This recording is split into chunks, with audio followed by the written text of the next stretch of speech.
ఇప్పుడు AI tools ఏమైనా వాడారండి వీటికి? దీనికని కాదండి, ఇప్పుడు నెక్స్ట్ అంటే రీసెంట్లీ కదా ఇవన్నీ ఇంకా పైప్ లైన్ ఇంటిగ్రేట్ చేయాలి. నేను దగ్గర 6 months నుంచి ఇదే పని మీద ఉన్నాను. ఓకే. నేను ఒక 2-3 weeks లో ఒక కంపెనీ స్టార్ట్ చేస్తున్నానండి. బీస్ట్ బెల్స్ అని చెప్పి ఒక న్యూ వెంచర్. ఇది ఫ్యూచరిస్టిక్ విఎఫ్ఎక్స్ స్టూడియో అండి. డెఫినెట్లీ. ఎందుకంటే ఇలాంటి టైంలో అవసరం అసలు అది. ఇప్పుడు మొత్తం మీరు ఇప్పటి వరకు ఉన్న విఎఫ్ఎక్స్ స్టూడియోలు వేరు, ఇప్పుడు ఎవరైనా పెడితే ఇక్కడ నుంచి వేరండి. టెక్నాలజీ లాస్ట్ 6-8 months నుంచి డ్రాస్టిక్ చేంజ్ వచ్చిందండి వరల్డ్లోనే.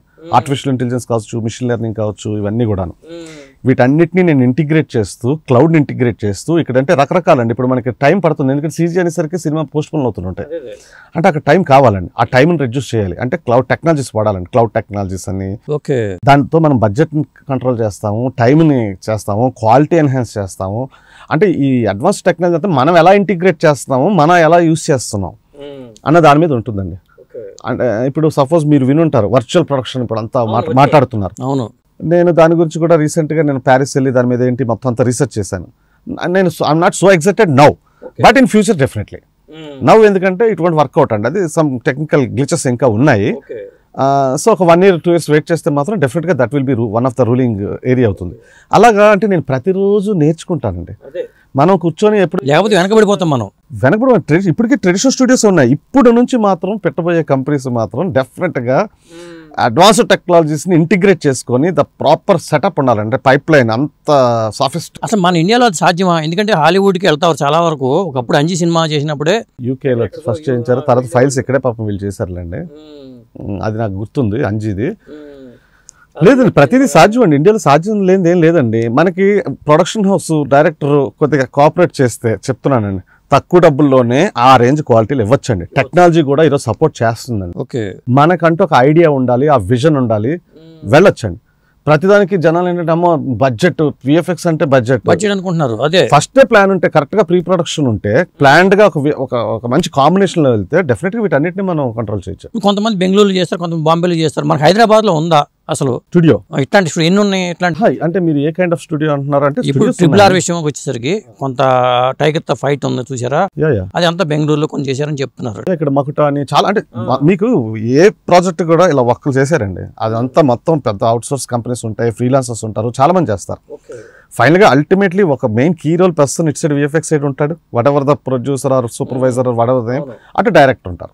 వీళ్ళిద్దరు కాంబినేషన్ లోనే కింద ఏం నడిచిందను ఇవన్నీ ఇంటిగ్రేట్ చేయాలి కదండి. ఫైనల్ గా అయితే ఇంటిగ్రేట్ చేసి that is output is the matter of final గా. సో అది అఫ్ కోర్స్ అది స్టూడియోస్ ఉన్నాయంటే ఉన్నాయండి ఇందులో. ఇక్కడ పెద్ద పెద్ద స్టూడియోస్ ఉన్నాయి, ఈవెన్ ఇంటర్నేషనల్ కంపెనీస్ చాలా వచ్చేసాయండి ఇక్కడికి. ఓకే. కొంతమంది ఇంటర్నేషనల్ వర్క్స్ చేస్తారు, లేకపోతే పెద్ద సినిమా వాళ్ళు మాత్రమే వెళ్ళగలరు ఆ కంపెనీస్ కి. ఇప్పుడు అంటే హాలీవుడ్ వాళ్ళు ఈ స్థాయి సినిమా చేయగలరు. హాలీవుడ్ సినిమాలు ఇక్కడ హైదరాబాద్ లో నడుస్తున్నాయి కదండి, చాలాను హైదరాబాద్ నడుస్తున్నాయి. నేను చెప్తుంది ఏంటంటే ఈ టెక్నాలజీ ఇంటిగ్రేషన్ ఇప్పుడు నుంచి చేసుకుంటే ఇంకా మనం బడ్జెట్ తగ్గించవచ్చు, ఇంకా టైం తగ్గించవచ్చు. అండ్ వన్ మోర్ థింగ్ ఏంటంటే, ఇంకా ఇంట్రెస్టింగ్ పార్ట్, నాకు ఇంటర్నేషనల్ వైడ్ ఆర్టిస్టులు తెలుసండి, ఫ్రెండ్సే నా నెట్వర్క్ లోనే ఉంటారు. ఇప్పుడు కెనడాలో ఎవరో కూర్చుంటారు, నాకు అక్కడ వర్క్ కావాలి, ఇక్కడ నువ్వు జాబ్కి రారా అంటే నేను నన్ను ఎంగేజ్ చేయలేను. ఎంగేజ్ చేయలేను, ఎక్స్పెన్సివ్ కదా, మన బడ్జెట్ లిమిట్. సో నాకు అతను వర్క్ కావాలి, ఎక్కడ ఫుటేజ్ బయటకు వెళ్ళకుండా. So that is the cloud technology use చేస్తాం. ఇలాగ గ్లోబల్ టెక్నీషియన్స్ కూడా మనం యూటిలైజ్ చేసుకుంటూ ఎలాగ మనం స్టూడియో రన్ చేయాలి, as per time, as per budget, as per schedule, చిన్న సినిమాకైనా పెద్ద సినిమాకైనా ఎలాగా. And strong pre production. ఇక్కడ ఏంటంటే మన హాలీవుడ్ వాళ్ళు చేసినంత ప్రీ ప్రొడక్షన్ వర్క్ ఇక్కడ డైరెక్టర్స్ చేయరండి. ఎందుకంటే ఆర్టిస్టులు ఎవరో స్టోరీ బోర్డ్ ఆర్టిస్ట్ వెతుక్కోవడం, concept artist, key frame illustrations ఇవన్నీ ఉంటాయి. వీటన్నిటిని అసలు pre production is the most important అని నా ఫీలింగ్ అండి. First design. Okay. Think design కరెక్ట్గా ఉందంటే ఐడియా అది ఆటోమేటిక్గా వెళ్ళిపోద్దండి, మన ఆటోమేటిక్ పొజిషన్లో ఉంది.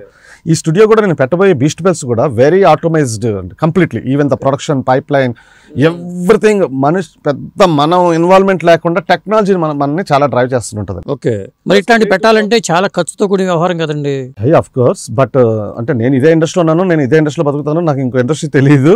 టెక్నీషియన్ గా ఉన్నాను, ఇప్పుడు ఎంటర్ప్రీనియర్స్ గా నేను రకరకాలుగా చేస్తున్నాను. ఇన్వెస్ట్మెంట్స్ అటు ఇటు ఉంటాయండి మన ఎంతవరకు. అందుకే కొన్ని సాఫ్ట్వేర్ కొనాలన్నా చాలా కాస్ట్ ఉంటుంది. హార్డ్వేర్ అండ్ సాఫ్ట్వేర్ రకరకాల మోడల్స్ ఉంటాయండి ఇందులో. క్యాపెక్స్, అపెక్స్ మోడల్స్ ఉంటాయి. మనం ఎలా వెళ్తున్నాం ఏంటి అనే దాని మీద కూడా ఉంటుంది. ప్రెసెంట్ అయితే నేను పెట్టబోయే బీస్ట్ బెల్స్ డెఫినెట్లీ హైదరాబాద్ లోని చిన్న ప్రొడ్యూసర్స్ కి, పెద్ద ప్రొడ్యూసర్ పక్కన పెట్టండి, ఇట్స్ గిఫ్ట్ అవుతుందండి. నేను ఎందుకు చెప్తున్నానో తర్వాత మీకు చెప్తాను, అంటే ఈ ఇంటర్వ్యూ అని కాదు, తర్వాత మీకు